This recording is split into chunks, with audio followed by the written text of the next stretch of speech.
ലോകത്ത് ഒരു രാജ്യത്തിന്റെ സുരക്ഷയ്ക്ക് ശക്തമായ സൈനിക ശേഷി അത്യാവശ്യമായിട്ടുള്ള കാര്യമാണ്. സൈന്യത്തിന്റെ വലിപ്പം മാത്രമല്ല, അതോടൊപ്പം തന്നെ വ്യോമശക്തിയും നിർണായകമാണ്. വേഗത, പെട്ടെന്നുള്ള പ്രതികരണശേഷി, ആകാശത്തിന്റെ നിയന്ത്രണം എന്നിവയെല്ലാം രാജ്യരക്ഷയുടെ പ്രധാന ഭാഗങ്ങളാണ്. അതുകൊണ്ട് തന്നെ മിക്ക രാജ്യങ്ങളും തങ്ങളുടെ വ്യോമസേനയെ ശക്തിപ്പെടുത്താനും ആധുനികവൽക്കരിക്കാനും വലിയ പ്രാധാന്യം നൽകുകയും ചെയ്യുന്നുണ്ട്.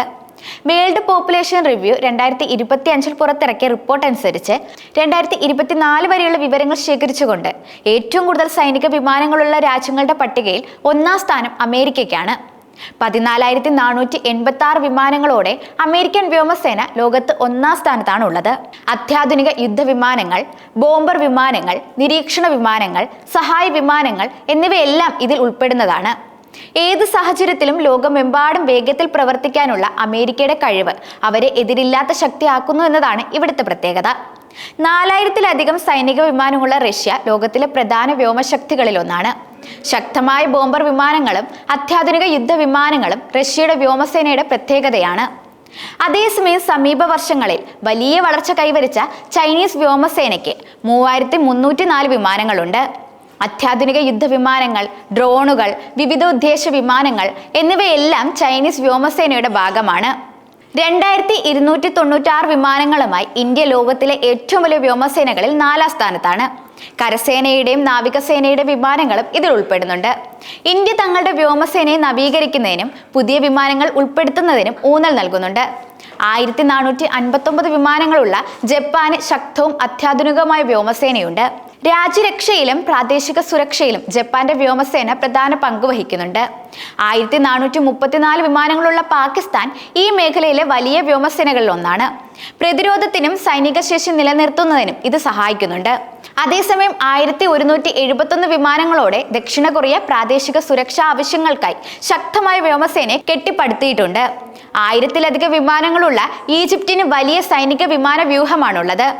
വ്യോമ പ്രതിരോധം, പോരാട്ടം, സമാധാന ശ്രമങ്ങൾക്കുള്ള പിന്തുണ എന്നിവയിൽ ഈജിപ്ഷ്യൻ വ്യോമസേന ശ്രദ്ധ കേന്ദ്രീകരിക്കുന്നുണ്ട്. 1069 വിമാനങ്ങളുള്ള തുർക്കിക്ക് അത്യാധുനികവും പ്രവർത്തനക്ഷമവുമായ വ്യോമസേനയുണ്ട്. ദേശീയ പ്രതിരോധത്തിനും NATO ദൗത്യങ്ങൾക്കും ഇത് പിന്തുണ നൽകുന്നുമുണ്ട്. 972 വിമാനങ്ങളുമായി ഫ്രാൻസ് ആദ്യ 10-ൽ ഇടം പിടിച്ചിട്ടുണ്ട്. ദേശീയ പ്രതിരോധത്തിനും യൂറോപ്പ്, ആഫ്രിക്ക, മിഡിൽ ഈസ്റ്റ് എന്നിവിടങ്ങളിലെ ദൗത്യങ്ങൾക്കും ഫ്രാൻസിന്റെ വ്യോമസേന ഉപയോഗിക്കുന്നു. ലോകത്ത് 4ാം സ്ഥാനത്തെത്തിയ ഇന്ത്യയുടെ നേട്ടം സുരക്ഷാ വെല്ലുവിളികൾ നിറഞ്ഞ ഈ കാലഘട്ടത്തിൽ വളരെ വലുതാണ്. വ്യോമസേനയിൽ കൂടുതൽ നിക്ഷേപം നടത്തിയും അത്യാധുനിക സൗകര്യങ്ങൾ ഒരുക്കിയും ഇന്ത്യ തങ്ങളുടെ അതിർത്തികൾ സംരക്ഷിക്കുക മാത്രമല്ല, ഏഷ്യയിലെ പ്രധാന വ്യോമശക്തിയായി മാറുകയും ചെയ്യുന്നു. ഇന്ത്യ തങ്ങളുടെ വിമാനങ്ങൾ നവീകരിക്കുന്നു, പരിശീലന സൗകര്യങ്ങൾ മെച്ചപ്പെടുത്തുന്നു, ആഗോള സഖ്യകക്ഷികളുമായി തന്ത്രപരമായ ബന്ധങ്ങൾ ശക്തിപ്പെടുത്തുന്നു. തദ്ദേശീയമായി നിർമ്മിച്ച തേജസ് പോലെയുള്ള യുദ്ധവിമാനങ്ങളും അത്യാധുനിക സാങ്കേതിക വിദ്യകൾക്കായുള്ള സഹകരണവും ഇന്ത്യയുടെ സ്വയം പര്യാപ്തതയുടെയും പ്രാദേശിക സ്ഥിരതയുടെയും ഉദാഹരണങ്ങളാണ്. ഈ തന്ത്രപരമായ ശ്രദ്ധ പരമ്പരാഗത ഭീഷണികളെയും പുതിയ ഭീഷണികളെയും നേരിടാൻ ഇന്ത്യയെ പ്രാപ്തമാക്കുന്നുണ്ട്. അതേസമയം ഇന്ത്യയുടെ ബ്രഹ്മോസ് 2001-ൽ ആദ്യമായി ടെസ്റ്റ് ചെയ്യുമ്പോൾ കരയിൽ നിന്നും കരയിലേക്ക് തൊടുക്കാവുന്ന മിസൈലായിരുന്നു. 2008ഓടെ യുദ്ധക്കപ്പലുകളിൽ നിന്നും തൊടുക്കുന്ന മിസൈലായി ബ്രഹ്മോസ് മാറി. ഇപ്പോൾ യുദ്ധ ജെറ്റുകളിൽ പിടിപ്പിക്കാൻ കഴിയുന്നതോടെ ആകാശത്തിൽ നിന്നും ആകാശത്തേക്ക് തൊടുക്കാവുന്ന കഴിവ് നേടിക്കഴിഞ്ഞു. ഓപ്പറേഷൻ സിന്ദൂറിന് ശേഷം ബ്രഹ്മോസ് സൂപ്പർസോണിക് ക്രൂയിസ് മിസൈലിൽ താല്പര്യം പ്രകടിപ്പിച്ച് കൂടുതൽ രാജ്യങ്ങൾ ഇന്ത്യയെ സമീപിക്കുന്നതായി റിപ്പോർട്ടുകൾ സൂചിപ്പിക്കുന്നുണ്ട്. ബ്രഹ്മോസ് വാങ്ങുന്നതിന് സൗദി അറേബ്യയും സിംഗപ്പൂരും അടക്കം നിരവധി രാജ്യങ്ങൾ ഇന്ത്യയെ സമീപിച്ചതായാണ് റിപ്പോർട്ടുകൾ. ബ്രഹ്മോസ് വാങ്ങുന്നതിനായി നിലവിൽ ഇന്ത്യയുമായി കരാറിൽ ഏർപ്പെട്ടിട്ടുള്ളത് ഫിലിപ്പീൻസ് ആണ്. ബ്രഹ്മോസിന് വേണ്ടി Indonesia, Vietnam, Malaysia, Thailand, Brazil, Singapore, Brunei, Chile, Argentina, UAE, Qatar, Oman, ദക്ഷിണാഫ്രിക്ക, ബൾഗേറിയ തുടങ്ങിയ രാജ്യങ്ങളും ഇന്ത്യയെ സമീപിച്ചു എന്നാണ് റിപ്പോർട്ട്. 2022-ൽ $375 മില്യൺ കരാറാണ് ഇന്ത്യയുമായി ഫിലിപ്പീൻസ് ഒപ്പുവെച്ചത്. തുടർന്ന് 2024 ഏപ്രിലിൽ ആദ്യഘട്ട മിസൈലുകൾ കൈമാറിയിരുന്നു. ഇന്ത്യൻ വ്യോമസേനയുടെ അമേരിക്കൻ നിർമ്മിത C-17 ഗ്ലോബ് മാസ്റ്റർ വിമാനത്തിലാണ് ഫിലിപ്പീൻസ് നാവികസേനയ്ക്ക് കൈമാറാനുള്ള മിസൈലുകൾ അയച്ചത്.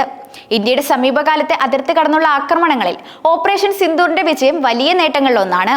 പാകിസ്ഥാനിലെ ഭീകരതാവളങ്ങൾ തകർത്ത് തരിപ്പണമാക്കിയതിൽ കൃത്യമായ ആസൂത്രണവും അളന്നുമുറിച്ചുള്ള ആക്രമണ ശൈലിക്കുമൊപ്പം തദ്ദേശീയ പ്രതിരോധ ആയുധങ്ങളും പ്രധാന പങ്ക് വഹിച്ചു. ഇന്ത്യൻ നിർമ്മിത ആയുധങ്ങളുടെ കരുത്ത് ലോകരാജ്യങ്ങൾ തിരിച്ചറിയാൻ ഓപ്പറേഷൻ സിന്ദൂർ ഇടയാക്കിയെന്നാണ് വിലയിരുത്തൽ. ഇന്ത്യയുടെ കയ്യിലുള്ള ആയുധങ്ങളിൽ സുപ്രധാനമാണ് ബ്രഹ്മോസ് സൂപ്പർസോണിക് ക്രൂയിസ് മിസൈൽ. ഇന്ത്യയുടെ പ്രതിരോധ സംവിധാനത്തിൽ സുപ്രധാന സ്ഥാനമാണ് ബ്രഹ്മോസ് വഹിക്കുന്നത്. 2007 മുതൽ അതിവേഗ ബ്രഹ്മോസ് മിസൈൽ ഇന്ത്യയുടെ പ്രതിരോധ ശ്രേണിയുടെ ഭാഗമാണ്.